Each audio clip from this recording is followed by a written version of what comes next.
மறந்தான் பிரம்மனே, அவனை சிறையினிலே அடைத்தான் முருகனே. பிரணவ மந்திரத்தை மறந்தான் பிரம்மனே, அவனை சிறையினிலே அடைத்தான் முருகனே. அதனால் கந்தனிடம் பிரம்மனும் மிரளுவான், அதனால் கந்தனிடம் பிரம்மனும் மிரளுவான்.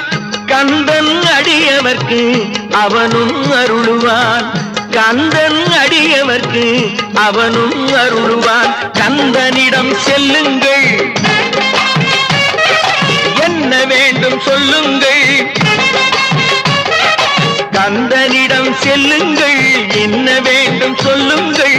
வந்தவினை தீந்துவிடும் மற்றவற்றை தள்ளுங்கள், வந்தவினை தீந்துவிடும் மற்றவற்றை தள்ளுங்கள். கந்தன் காலடியை